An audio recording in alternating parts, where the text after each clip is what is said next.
everybody, and welcome back to another episode of the Bikini and the Brain podcast. My name is Ashley Coltwasser, and I'm here with Adam Bonilla from TeamElitePhysique.com. What's up, everyone? Hello. How are you guys doing? We have a good topic for you today, and it's an appropriate topic, too, timing-wise, because the season's kind of coming to an end for some people. In most states, there has a big break in competing between January to March. Some states, it was even... And Colorado used to be like November to March. So like 4 months out of the year, So and for pros, it's basically a 3-month break too. Yeah. I don't know if there's any that's going to be before the Arnold, which the Arnold's usually the first show of the year in March. Sometimes there's one in like California, like a week before that. But basically, it's like a 3-month break. So it's kind of like a long time. For Ashley, that's like 10 years. Oh, God. She's going to go crazy. I'm going to get bored, guys. Yeah, I'm going to get bored. What the heck am I going to do with my life? Let's just do fake shows in the posing room here. We'll call up some local pros. Seems legit.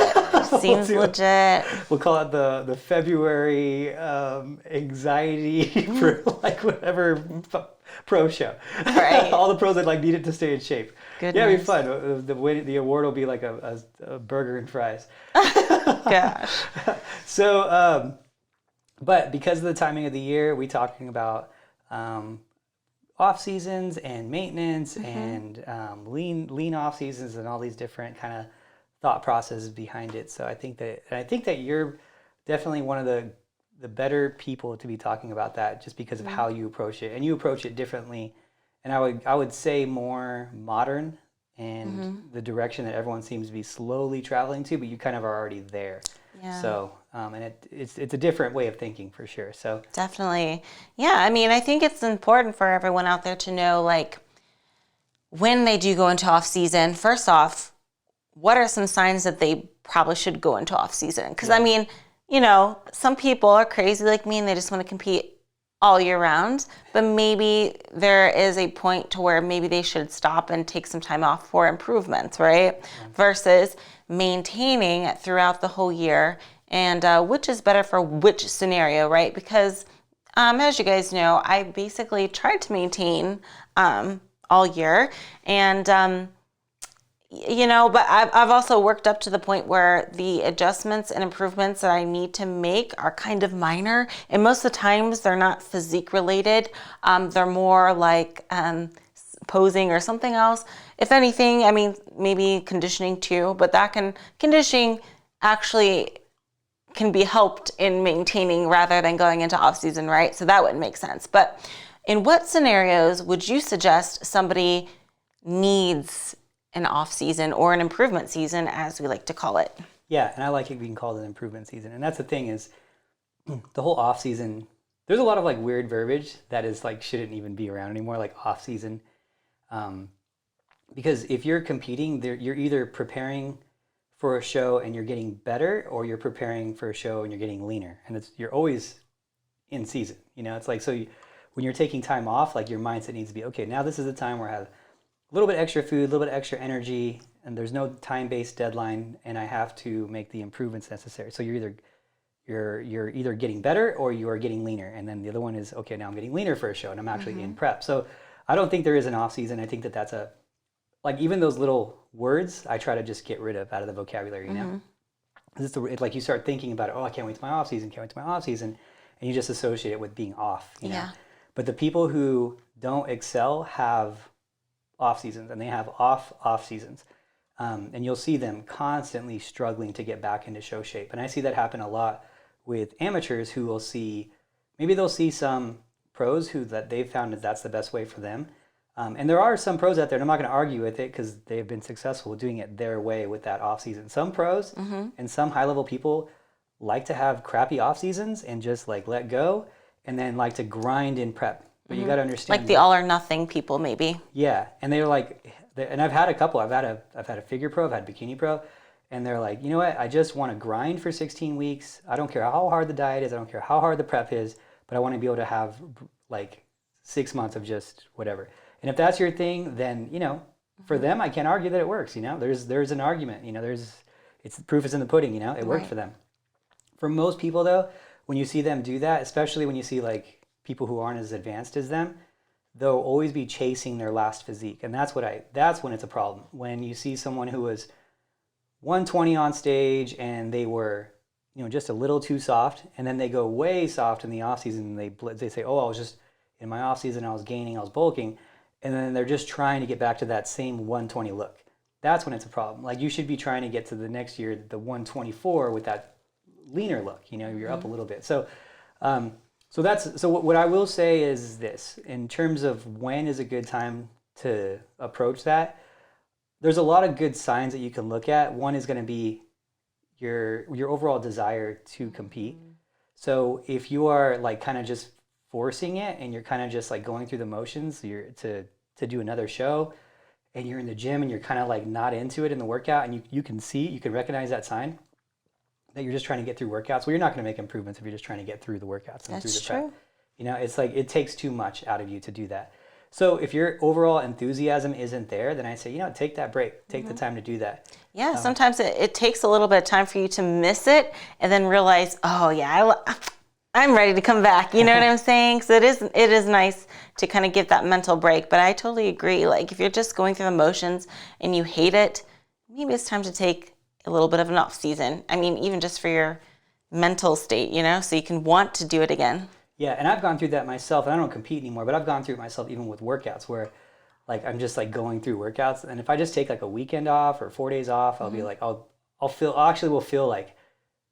funny, I'll like after 2 days, 3 days, I feel like a slob, and I'm like, I gotta get in the gym. I feel fat, like you just feel fat, and so like then I'm like, I can't wait to get back in. But if I'm just like forcing workouts and they start to suck, I know, hey, I gotta take a little bit of time because my intense workouts are worth way more than just consistent workouts that are just not doing anything for me besides maintaining, Right. So I'd rather work out less and have more intense workouts than everyday crappy workouts, True. So overall desire is going to be part of it. That's going to be one of the key factors. And I think that one of the things that this off-season thing we can talk about too is the mindset, because I think we don't talk enough about how important that mindset is, and especially in like an off-season type of scenario.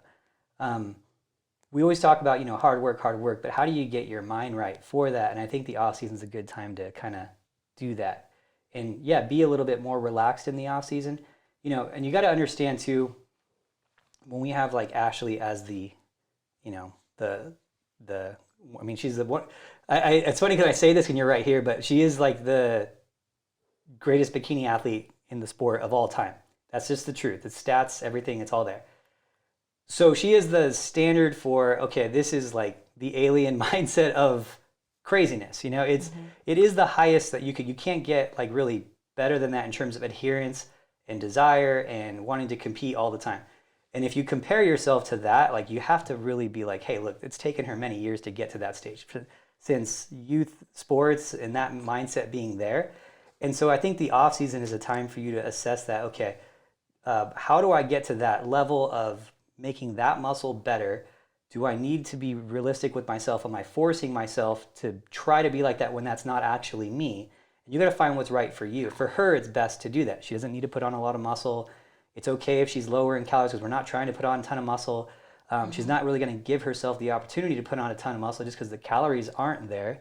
But she's also an advanced athlete, and she's not going to put on that much muscle anyway because she's been lifting weights since she was a fetus, So since a fetus, I came out of the womb with like a set of dumbbells. Yeah, so if you look at like, okay, what do I got to do to get to the next level, right? Like, are you in your first couple years of lifting? If you're in your first couple years of lifting, you're going to be able to put on more muscle than someone who's in their 10th year of lifting. It's just how it is. Like, the more advanced you get, the less muscle you're going to put on, the less of a stimulus it is to your body. So if you're in your first year, second year of lifting, and you're just competing and you're just in a caloric deficit, I think you're doing yourself a disservice. I think you need to go into an off season. You need to keep you still stay lean. You can still build muscle while staying lean, and give yourself that opportunity to get that first, newbie gains, those first 2-3 years of lifting. And I think that's a huge sign of it. So that's one sign. I don't know what's another one you think? I think, well, let's see. So we went over the mindset. We went over, you're talking about like muscular improvements. Maybe I would also say maybe outside factors as well, or injuries perhaps. Yeah. Although I will say, luckily in our sport, we don't experience too many injuries. If anything, maybe some overuse injuries. But even then, very rare. I don't think I've gotten an injury from bikini. I mean, I did have like a little bit of a knee ouchie like in 2018, but that was actually because of a race. Yeah. It wasn't because of bikini. So I would say that, but also maybe it's time to go into an off season if you've been too low calories for too long and you're doing cardio to where now it's not even becoming a stimulus. It takes more and more cardio now than it would have in the beginning, you know, because I always like to say you don't in a way you don't want to be too good at cardio because it's just going to make your cardio sessions longer and longer and longer, you know. Yeah. Some girls out there are doing hours of cardio a day. That's not me, thank God. Yeah. But I mean, some people like really push themselves to the limit to where that's like their settings now. So maybe go into an off season to kind of work down the cardio and work up the calories. Yeah. So that you have something to cut off of when the time is right. Perfect way of saying it. So basically, a good thing to do would be to resensitize yourself to exercise. And that's the purpose of like deloading and taking a week off here and there, because you know, working out is progressive. So you get to this point of progression where it's so much that you doing any more is kind of unrealistic at a certain point. Mm-hmm. So then that's when you go through these deloads and you take, let's say, a week off of working out.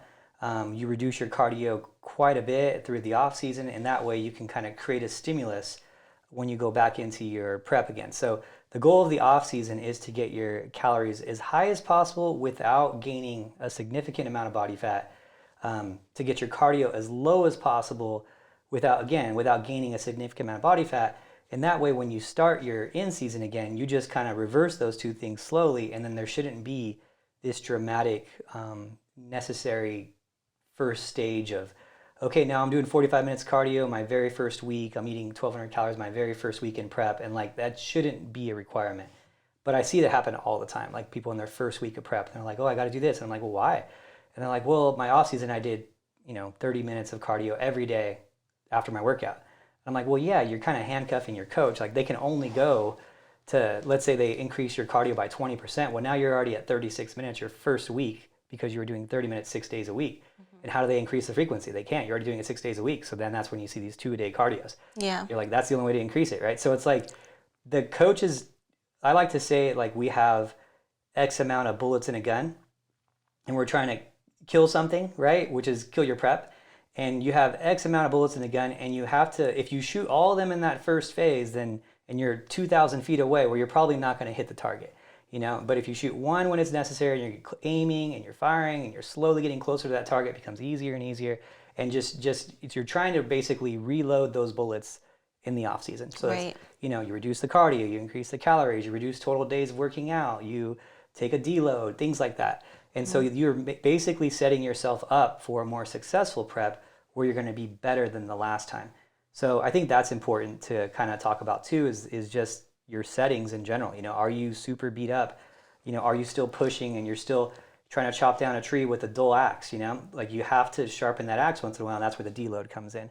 So in terms of people going from show to show and making improvements, that's what always like, I think that's a big part of our podcast is like kind of using you really to set an example of how you progress from show to show and how it's possible to progress from show to show even when you're competing all the time.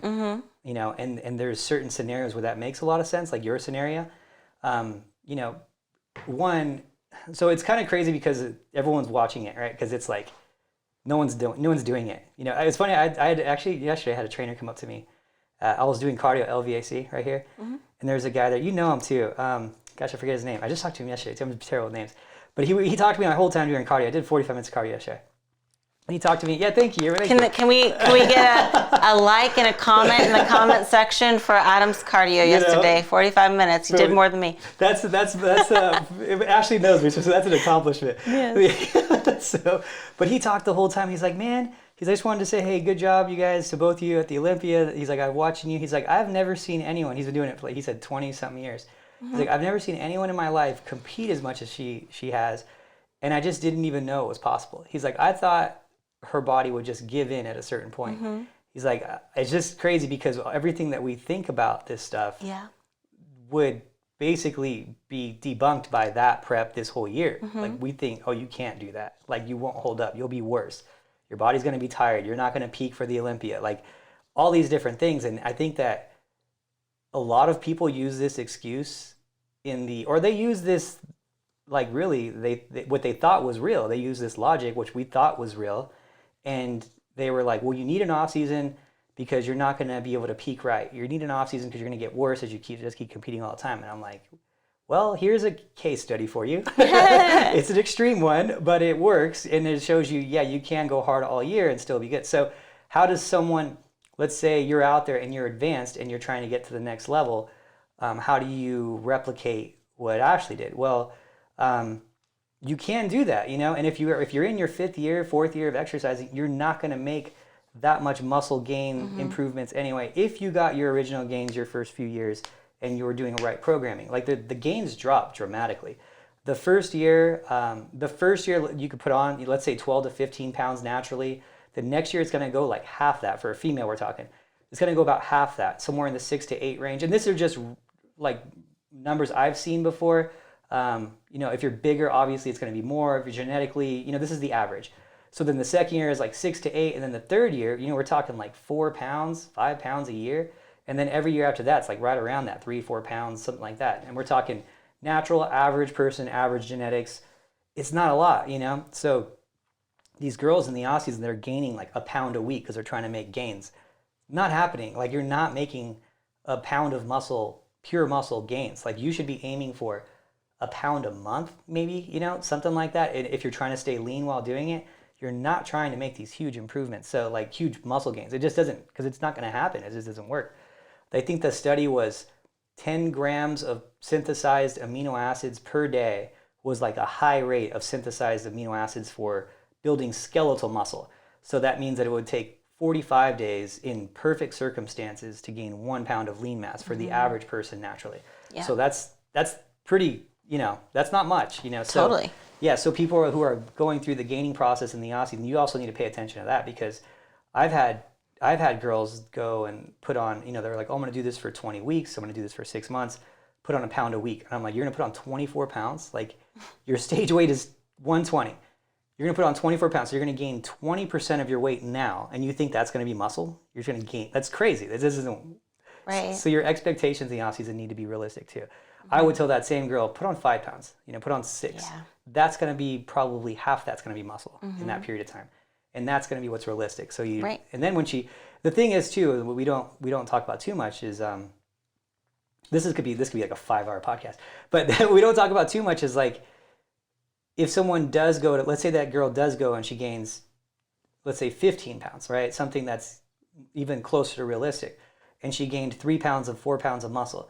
Well, that girl has to lose now 11 pounds. And if you lose 11 pounds, you're probably going to sacrifice 1 of those pounds of lean mass because the dieting process is longer and harder than it would have been if you only gained 6. Yeah. So like you have to look at the net muscle too, not just total weight on a scale. Totally. And I always like to say this too. Not only that is like, whenever you got to prep again, let's say your show's in like 12 weeks, 16 weeks, and you got all this weight to lose, your focus suddenly becomes, gotta lose this fat rather than gotta maintain this muscle, gotta, you know, work on this, right? Because, I mean, if I'm honest, like sometimes if I do cardio first before I do lifts and I'm getting close to show or whatever, like the cardio wipes me out if I give it my all, right? So that can very much be the case whenever you go into prep and then you have to do cardio and you have to do weights. One of them's going to suffer, and usually it's going to be your weight training, right? Because it's just like you're exhausted, you're in a deficit, you're pushing yourself harder with the cardio, which just makes you more fatigued in general. Even if you train afterwards, I'm saying it carries over the next day too, right? Yeah. You're just not going to have the same energy if you just kind of kept it more together in the off season. You know, you didn't get as fluffy. You got some weight to lose, but not a whole bunch, and you can kind of be like, okay, 20 minutes of cardio, it's fine. It's not going to wear me out too much. But whenever you start to get like worried that you're not going to be lean enough in time, you suddenly shift to like, oh, my main focus, gotta lose fat, rather than paying all the attention and energy to the weights, Yeah. There's a lot that comes with that too. That's a good point. Mm-hmm. Because after seeing so many athletes, like here we'll do, 1,000 plus preps a year, out of all the coaches. And so when you start seeing like the trends in who's successful and who's struggling and who's super easy to prep and who's not, it's pretty consistent that the people who are, having lean off seasons are having more successful preps. And what I've found to be really consistent is that the level of intensity of workouts is a huge dictating factor in how successful a prep will be. Like one of the biggest, and I think it's underestimated on how big of a factor that is. And when you see it on the scale that I see it, like it's like pretty eye-opening. It's like someone works out hard, they're getting way less meal plan adjustments. Someone doesn't work out hard, they're getting way more cardio, way more meal plan adjustments, almost weekly, and then they're struggling like the whole time through the prep. Like, and if you see it and you can like start seeing that, and you're like, okay, what are the factors that go into someone working out hard? Is it purely mindset of the prep? Because what happens a lot too, and this is kind of crazy too, you got to remember, I'm seeing things on this huge scale. So you'll see clients who are not getting that great of results from like weeks 10 to like weeks 4 out. So 10 weeks out to 4 weeks out. And they're like getting okay results, and they're really working hard, and they're struggling, and they're trying to get through there, and you're like, the coach is like, I think they're doing everything right. Like they're following the plan, they're working out hard. And then all of a sudden at weeks 4 to weeks 0 weeks out, something happens and that switch hits, and then all of a sudden the results just start piling up. Right. And you're like, what happened? Like what happened from weeks 10 to weeks 4 out? Like from 10 weeks out to 4 weeks out? Well, the time-based deadline wasn't in their head as strong. And then as soon as they reached that, oh, I better step it up, I'm 4 weeks out. Yeah. Then the workouts got intense. Oh, yeah. And then all of a sudden the results, and you're like, why didn't you work that hard from 10 to 4 out? Well, you had a crappy off season, and we had to go lower in calories and higher in cardio, and you were exhausted. Yeah. And you weren't able to give us the same level of intensity because you were focused on cardio, your calories were low, you're kind of like living in the misery, and you're kind of like embracing the suck and trying to get through it, and then you realize, oh, I better step up, I'm 4 weeks out and I'm a little bit fluffy. Yeah. And then all of a sudden it snaps, and it happens all the time, and it's consistent. And so one of the things that I like what you just said is that if you can maintain your energy levels for the workouts, then your preps alone will be easier. And people don't connect that because they don't get to see it on the scale that I get to see it. But I've seen it a lot of times. I mean, in my career now, well over 1,000 times, where I've seen that exact scenario happen, where someone steps up those 4 weeks out and everything just starts happening. Or I've seen the scenario where someone had a bad off season and their prep isn't as good as it could have been. And then I've seen it a lot of times where someone's just lean and they have high energy the whole time, and they're working hard the whole time, no interruptions, a lot less meal plan adjustments. And it's all like, hey, what are you trying to accomplish at the end? And that's really I think the major dictating factor of what your off seasons should be like. Okay, if at the end you want to have more muscle, more energy for the workouts, less cardio, more calories in your preps, and honestly on stage it'll show. You'll look healthier, you'll look less worn down. You got to be a little bit leaner in the off seasons, right? And so that's really what it comes down to for in that scenario, what I've seen a lot of times. So Right. I think we should maybe go into like, or what, I guess anything else you want to say on that? Because I would say too, like just kind of even just to mention about even maintaining better. I mean, the off season, like if the feedback you had the year was conditioning, right, you need to be especially careful in the off season. And in that case, like if you're a crazy person like me and you like to compete a lot, and your feedback was you need to be better conditioned, I would even say that going more of the maintaining route, it's going to be better for you than going into like an off-season scenario. Or if you do go into off-season, be super reserved, because maybe you're a person that doesn't lose fat as easy, or you just weren't ready in time. But as we're maintaining and we're doing more shows and more shows, you should be able to get leaner and leaner and leaner in that scenario. But we're kind of looking at two different scenarios. Is putting on some muscle or reshaping your muscle the feedback that you need more of it, or is it conditioning? Because the conditioning people need to be especially careful. They really shouldn't go too crazy in the off season if you're one that's prone to kind of having some stubborn fat linger around. Yeah, I think that's really actually a huge point, because That's a huge point, actually, because the people who are not, I'm really glad you brought that up. Mm-hmm. The people who are not conditioned on stage and the feedback was they need to get conditioned, they're more likely the people that had a lot of weight to lose in the first part. Mm-hmm. They probably had to lose 20 pounds for a prep, 15 pounds for a prep. And so, and then they're getting this feedback, oh, I got to be better conditioned. And then those are generally the same people that go into the off season and start saying, oh, I need to bulk, I need to get bigger, right? Mm-hmm. And then they're chasing their last stage weight that they were at again. But that last stage weight wasn't even your stage weight what it was supposed to be. Like, you got to understand, maybe where you're sitting right now, if your conditioning was an issue, is where your off season should be starting. And that's a big point. You know, if you still have, 12 pounds, 10 pounds to lose before you're in stage shape, then maybe you should just be maintaining where you're at. Yeah. And then kind of going through maintenance calories there and making improvements there. You can make improvements at maintenance calories. Yeah. You can make improvements at a caloric deficit. People are like, their mind gets blown when you tell them you can build muscle on a caloric deficit. It has to do with your intensity of how you work out, how you're recovering, how the calories are shifting internally in your body. If your body is demanding muscle building, it's demanding protein synthesis, because you've created a big stimulus through a hard workout, whether you're in a deficit or not, the body's going to take those amino acids and put them towards muscle because it's required. It's required because your body's like, hey, I need to get through this again, and I need to build enough muscle to protect myself in case that happens again. And so even if you're in a deficit, and I'm not saying like these huge deficits, obviously the lower the deficit, the less likely that's going to be to happen.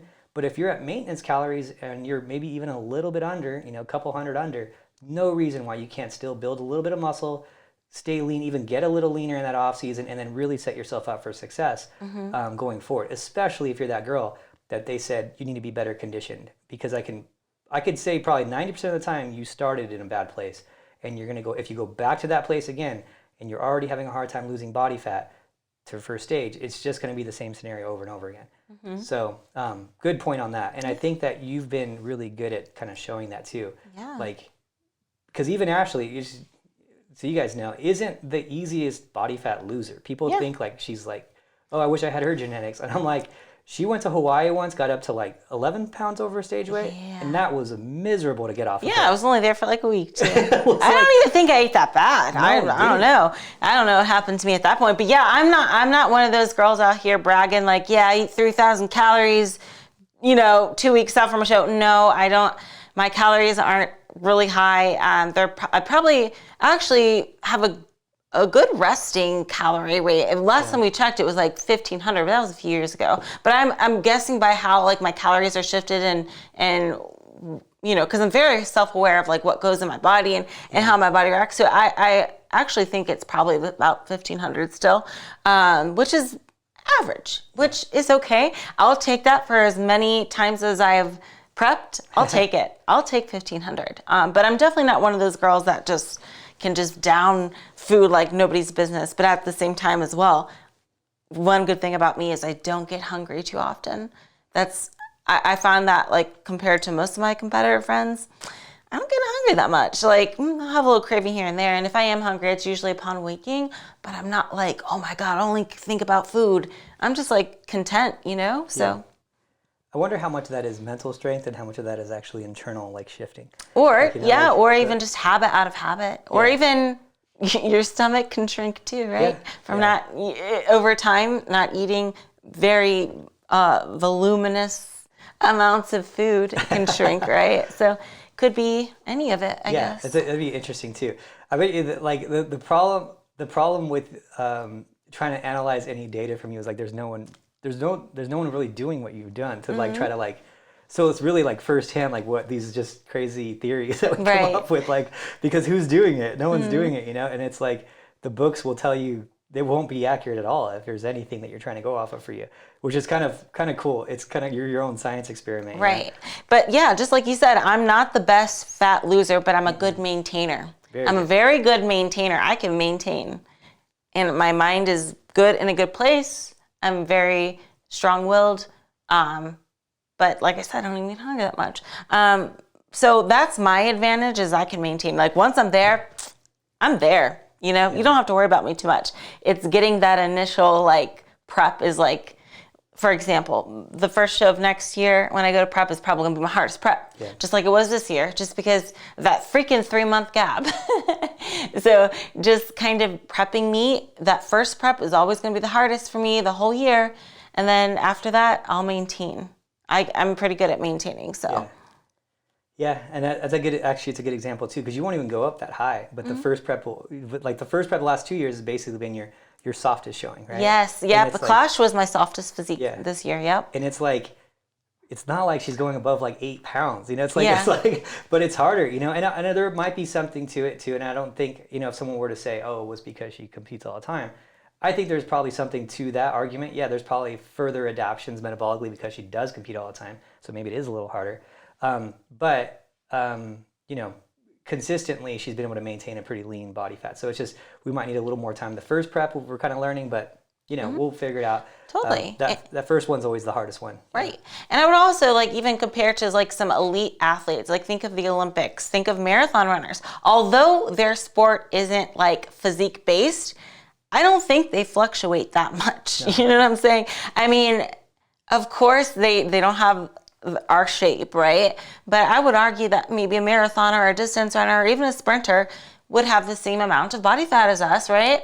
And it's not like you see them in their off season going up and down and up and down. In fact, most of them just run all year round, whether it be indoor track, outdoor track. So that's how their body lives. It lives in that state of leanness. Yeah, and I think that's a good point too, because I think for some reason in the bodybuilding community, we have this kind of, I think we're overly sensitive to what the body can handle. Yeah. We're like, oh, you don't do that for too long because you're gonna overtrain, you're gonna over this. And I'm like, and we're both grew up as athletes, and we're like, dude, you're doing nothing. You're barely pushing your body. Yeah. Working out for an hour a day. That was my warm up. That was in track. That was even high school wrestling. I would work out for an hour in weightlifting class. It was a 45-minute class. I would do 2 hours of wrestling practice, a run it was at least 2 miles a day, just wrestling, high school wrestling. And then I'd go to the gym on my own after that for another hour, full of energy while in a caloric deficit trying to make weight. And I'm like, this 4 hours, 5 hours of training, that was high school wrestling. And I was talking the hockey at the high levels that I was playing. This is a breeze. Yeah. I could watch a Netflix while doing cardio and then work out for an hour, which I do anyway. Come on. And as far as the maintenance of leanness, I mean, when we're talking, we're talking about bikini, okay, specifically bikini. I mean, maybe in the other divisions, but what I'm trying to say is, especially bikini competitors, you don't need that excuse of the extreme fluctuations, right? Bikini was meant to be kind of a maintainable physique to begin with, and described as, oh yeah, she just looks like she, dieted for a month and just walked on stage, right? Yeah. So it's not meant to be this extremely lean division, and it's not, as you can see at the Olympia, it's not like anybody was grainy or veiny. We're talking about bikini here. Yeah. We don't need that excuse of having to put on weight in the off season and stuff, That's why they made this division. Yeah, that's exactly the reason. Mm-hmm. And that's what the judges have told me too. They're like, yeah, we just want it to look like she just, we want bikini to look fresh and not beat up, they've gone through this terrible prep. We want them to look like they just walked out of the house that day and walked on the beach, and they're just in a bikini on the beach. And that was kind of who works out. Yeah, obviously that'll never be the case, unless you're a total freak show. But that's what the judges are looking for. So these crazy hard, intense preps, you got to look at that off season and not just what it's going to take to get you on stage, but how you're going to look when you're there. Are you going to look tired and beat up, and you're just trying to hold it together while you're on stage because you're so beat up and you weren't lean enough and you had to do all these things the last peak week, and you're just trying to hold it together, and you see those people, they're all gaunt in the face and all these different things. It's it's not bikini, man. So is in terms of the off season too, we kind of talking about it a little bit before this, but there's this theory of of set points too, and there's a lot of different set points that you can have. There's one that's what would be your metabolic capacity. So that's a point of where your body can't go past in calories, or you just start gaining body fat, right? People are like, oh, that's just maintenance calories. Well, no, when you're in prep, your maintenance calories can shift. They'll go down a little bit. You'll have lower maintenance calories. And then when you're in off season and you're doing it, you're slowly increasing calories and you're at maintenance, increasing them. I'm not saying you slowly increase them. I say you go to maintenance and then that maintenance shifts to higher and then you increase them and then maintenance shifts to higher and you shift them. Well, you could reach that metabolic capacity or your highest calorie set point that you can consume without gaining any body fat. And it's important to find out what that is in the off season too. Now, I don't want you to get it confused with me saying stay lean in the off season, meaning you need to be in a deficit this whole time. I'm saying you just need to be lean, and that doesn't mean, it just means don't gain unnecessary body fat is really what it means. So yeah, you can reach that set point of calories in your off season, reach your metabolic capacity. What is it? What are you truly capable of metabolically?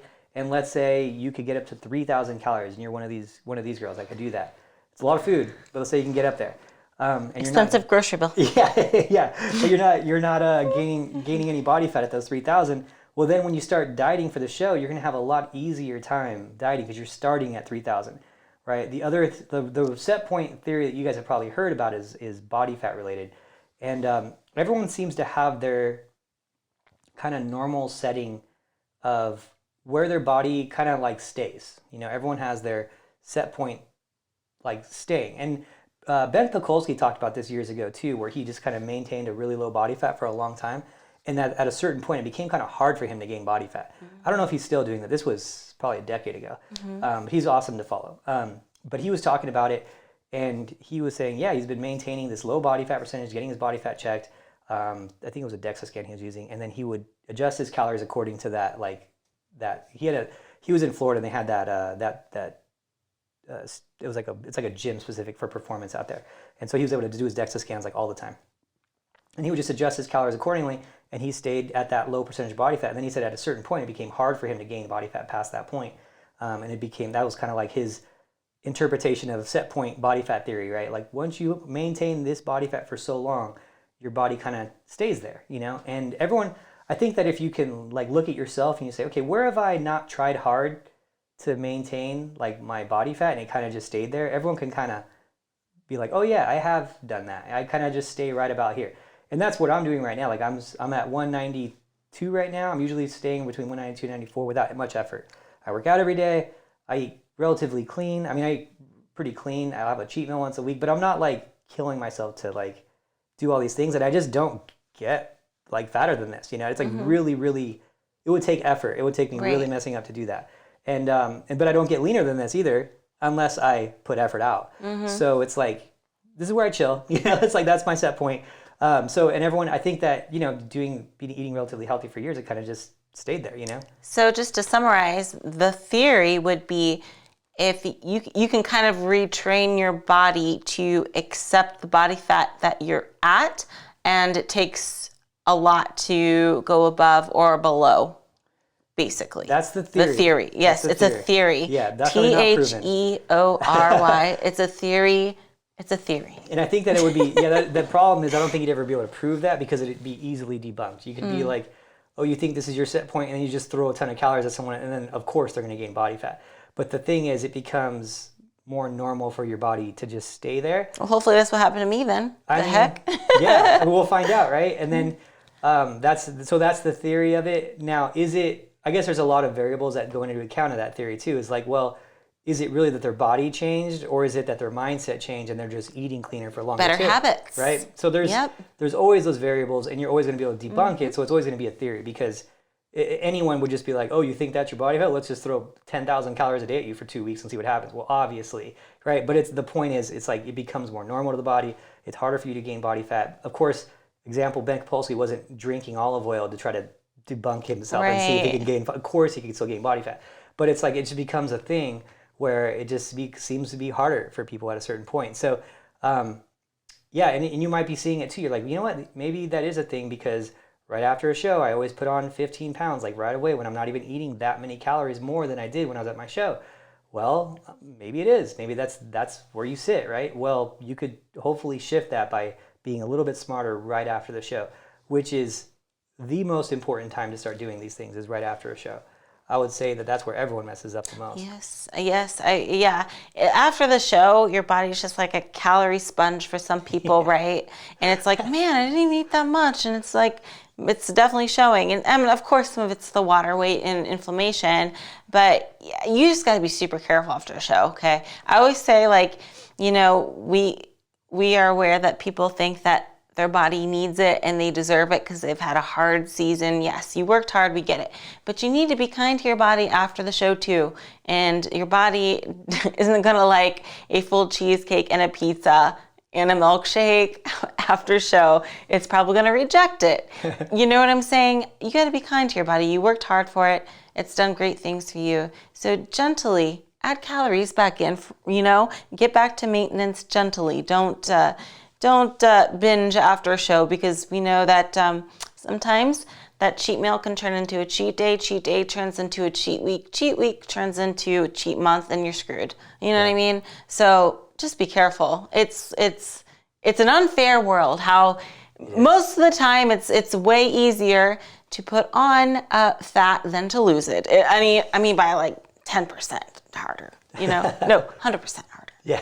Sorry. Yeah. 100% harder. Wait, yeah. You know, but if the theory is correct, and hopefully that's happening to me, I don't want to test it. Like I'm not gonna down the olive oil like you suggested, or that you said that Ben would never do, I should say. But I will never like experiment, but at the same time, I have no desire to like binge after a show. It just doesn't seem appealing to me. I'm like, you know what I'm craving after a show? A shower, sloppy bun, pajamas, and another W. Yeah. That's what I'm craving. I don't even, food is just kind of like, meh. I'll have a dinner roll. Yeah, exactly. A dinner roll and a salad. Just a taste. So I'm happy that you did all this season, because it showed a good example to everyone out there on staying lean, that you can make progress from show to show. You improved your placings at the Olympia, even while competing. I mean, how many times have you competed since last Olympia? Is it 12 or more? 12, I think. 12? Because it was my last show of the year last year. Because it was around Christmas. Yeah. Oh, that's right. So, okay. Yeah, so 12. So there you go. You know, it's like you can make improvements. You can't argue it. She looks better this Olympia than last Olympia. It's pretty obvious. So, like, yeah, she made huge improvements while competing the whole time, while staying lean the whole time. So I think that gives people a lot of arguments, especially for if you have a coach that's saying, oh, you got to bulk. You know, you're not going to put on any muscle if you bulk. You'd be like, let me pull up Ashley's pictures. This is what she did. She competed every month, almost besides the break, every month, and she improved from show to show. Like you can, I mean, it's hard and you're really trained up. You can see her visually improving just a little bit. Yeah, it's not going to be anything drastic, right? And that you've got to expect that too. If you're going to maintain like that, it's going to be like little things here and there. And I will say, I don't even think I would have done as well at the Olympia if I didn't compete as much. Because we really studied every show to see what we can do better. We got feedback every show. I would not have placed as high as I did if I didn't compete so much this year. Say what you want. I know there's going to be haters out there said, oh, maybe you would have won if you just competed once this year. No, I don't think so. I really don't. Because there's so much I improved, not only with the physique, but posing and everything. Yeah. And I would not even have that knowledge I didn't compete so much. By far, my most learning year I ever had was this year, like learning year, and I was like, it's almost frustrating that you keep learning when you're this far in as I am, because it's like, gosh, what don't I know still? Like, what do I still not know? I should know everything, you know. And then all of a sudden, it slaps you in the face. You're like, how did I not know that? You know, and it's like. And it's just always something more. And then like even at the Olympia, you know, even Sandy gave us some good feedback and changed a little bit of the posing again. You know, posing, with the back. See, something I wouldn't even thought of is my feedback for Olympia was conditioning was perfect, physique was really good. The only thing that I could have done better, she said, was in the back pose if I kind of like pushed my rear delts out a little bit more to create more rear delt shape, I guess. But that's something so small. It wasn't a make or break situation at all. It was still very close, but it's just something I could have done better. And it's like, wow, I didn't even think of that before, but I'm gonna use that for the next show. Yeah, and so that's the benefit of competing a lot and staying lean and better. So okay, so let's say you're going into your off season and you're in one of those scenarios. So let's recap on the scenario. So one scenario, you're an advanced athlete, you're trying to become a pro, or maybe you're a pro trying to advance and get to your first pro win. in that scenario and you have a good amount of muscle, you don't need a ton of improvements to make. I think the route Ashley took was a great route. It's proven to work, but it is mindset. You gotta be tough. You're gonna have to really, really be tough to do that and mentally there to do that. Forcing yourself to do it, I don't think is gonna last that long. From what I've seen, longevity with forcing yourself isn't there. You gotta really desire it. That's one route. The other girl is she needs to make a lot of improvements.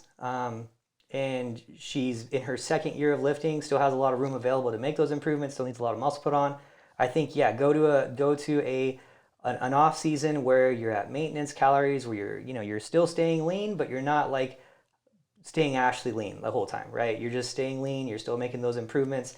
You're giving yourself a little bit more calories and you're really going after those targeted areas. And then after your show, I think is very important for that person.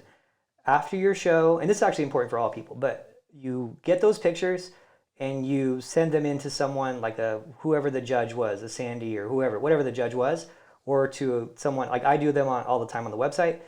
There's a lot of coaches who do them and they'll look at your pictures and say, okay, hey, this is what you need to work on. You need to work on this, you need to work on this, and you go into that lean gaining phase of maintenance, a little bit above maintenance or maintenance calories, while focusing on those areas and trying to make those improvements for the next year. And then the other scenario is you have the person who didn't nail their conditioning, and the conditioning was the feedback you got from the judges. Well, that person, I think, should be honestly sitting right a little bit under maintenance calories and doing a recomp in the off season, and actually doing your off season, doing the same thing, assessing your physique, but recomping, losing a little bit of body fat while gaining some muscle, whether that is some weeks of gaining and some weeks of cutting, or that's just slightly below maintenance calories and recomping and creating a better starting point from there. I think that those are the scenarios that you can kind of look at and figure out which one you fit into. I'm sure there's other ones I'm missing, other scenarios, but those are the kind of ones we brought up today, and I think that those are the most common ones. Yeah, for sure. So I agree. Yeah. So hopefully you guys learned something today. Yeah. Are there anything we're missing on this? I feel like there's so much we can go into on this one. But I feel like, it could definitely branch off into many different ways, but to make it more concise, like the maintenance versus improvement season kind of think about wraps that. I mean, of course, we can also do podcasts in the future if you guys want about like how I do it, I could go into that more too. Like, how do I keep mentally sane? And I think that's important. I know we've touched on it a few times, like here and there, but nothing concise. What kind of possesses me to do this? Yeah. But it is crazy, Ashley. Yeah, and I am crazy. You know what my next goal is for next year? Set the record for the most shows competed in a year. Let's do it. That's good. Why not? What is that record? I wonder what that is. I don't know. I got to find it out so I can break Dexter, it. Right? Probably, I don't know. It's either Dexter or you. It's probably harder you. I don't know. There's been girls that's competed in the teens before. I'm not sure. There is a girl who competed. Was it 18 times? I don't know. I've heard 16 before. Or maybe that was if I do all the shows this year, I would hit 16, but I don't know. I don't know if that is the record. I'd have to double check. But basically, I don't mind competing every week or every 2 weeks. Let's do it. Let's do it. Yeah. I think that honestly that's a good thing that we touched on. You know what's funny is that's where my evolution is going to, and as a coach, because I've been studying a lot of I talked about Customato from Mike Tyson's coach, and he really impresses me. Like, the more I research him, the more stuff I see of his, the more things I see of his, I'm like, he was so ahead of his time. He was so about the mindset before anyone was talking about the mindset. Like, he sat down and talked to Mike Tyson for over 2 weeks before he ever trained him. He was just talking, and it was like he was really onto something, back then, and like it was so unorthodox to even talk about that stuff back then, especially for back then, and them being men and them being like you'll talk about your feelings, like type of thing. It's like that kind of more mindset back in the early 80s and 70s or stuff, whatever. Mm-hmm. So it's just like I think that that's a good area for us to, or for me at least, to make improvements. You're there in a place where you're really, really strong. But like figuring that out, like how did you get there, and how can people take what you're doing to get there, and like how can we work on that sports psychology part of it to get to that next level for everyone out there? I think it's important. Like, the more I do this, the more I see how important it is, So totally. Yeah, it's pretty cool, because we could say, be hardcore, right? But like, like you could do it for a day, but like living it is different. You know, people could do it for a day. You say, I'll be hardcore today, not eat any carbs. I can do that. I can do that on Monday, no problem. Right? Ask me that on Sunday, the same thing. How are you feeling? And I'm like, I just want some rice. You know, I don't go crazy. I don't want a big old thing of fries, but I'm like, oh, I'm just gonna eat some rice. You know, it's like that's the sustaining hardcore is what the key is, right? And how do you get there? You know, sustaining it. Yeah, it's crazy because I actually surprised myself. Not one time this year did I get unmotivated. In fact, each show I do, I get more and more motivated, honestly. You would think it'd be the opposite. Like I'd get bored and then I'm like, oh no, no. If I have any regrets this year is that I didn't compete more. I swear. I already regret like 2 shows that I wanted to compete in, but I didn't. She will too. Like she'll send me pictures of like a show that happened, and like she'll be like, I should have done this one. I think I could have won it if I would have done it, or I think I could have placed high if I did it. And I'm like, Ashley, you just like competed like 6 days ago. Yeah. Like, it gets under your skin. Like it does, and they still haunt me. Some of the shows that I think I should have done this year, but I just didn't for whatever reason. Maybe I had another commitment or otherwise. But I do have some of those shows that I'm like, oh, I should have done it. Just should have done it. Dang it. Yeah. You know? So it'll be fun next year. Yeah. And I'm excited for and it. I still got 4 more shows definitely 2, maybe 4. So I'm definitely doing Romania. I'm definitely doing Spain. The maybes are Toronto and also maybe Georgia, which would be the last show of the year.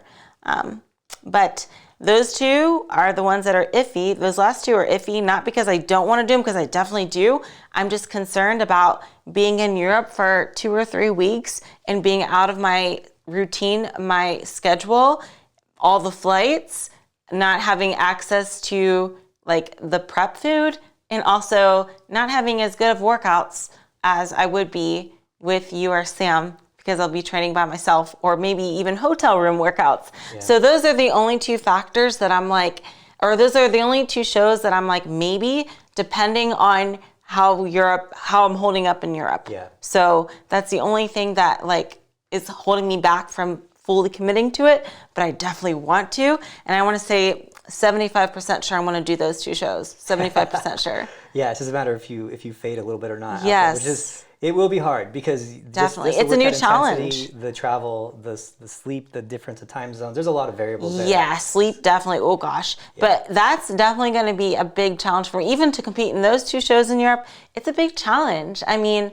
for that long of time, like for a week would be like whatever, but just not being in my usual routine, because I'm all about routine and I'm a person of habit.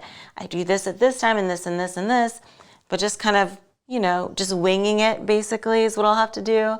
So we'll see, but I want to. So definitely 2 more shows.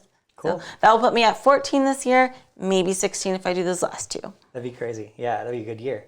So expect to see that again next year from Ashley if all things go according and her body doesn't, you know, have any injuries or anything like that, which is always a small factor. With anyone. You can walk. If I were to injure myself, it'd be like walking down the steps or something. Or doing a cartwheel or something like that. Oh, gosh. You actually haven't injured yourself doing that only one time, right? Your shoulder, like doing handstands. Oh, yeah, but that was like in 2016 or something. Okay, yeah. So yeah, hopefully we'll see her break that record too, which would be really cool. I gotta find out what it is first before I break it. But GM probably knows, right? I'll ask him. Yeah, he probably knows. So, and then I'm going to be announcing some news too for us here, and that's going to be cool. But I'll do that. I don't even know the news yet. I told you earlier about the house. Oh yeah. Yeah. We'll throw that out later. Yeah. But so it'll be some cool stuff. So anyway, it's going to be an exciting year. Thank you guys so much. Let us know if you have any questions about off seasons, because that is probably the most, I would say the most, I guess, flawed part where people approach it incorrectly. Is that a right it's very word? make or break. Yeah, and it's underestimated. It's done the most incorrectly when you're considering all the other things are very close to aligned right, but the off seasons are just so aligned so differently from person to person. So let us know your questions. You can text me those questions on my text number, or you can just write them in the comments below, and we're happy to hopefully get to some of those. So anyway, thank you guys so much. We'll talk to you next time. Bye.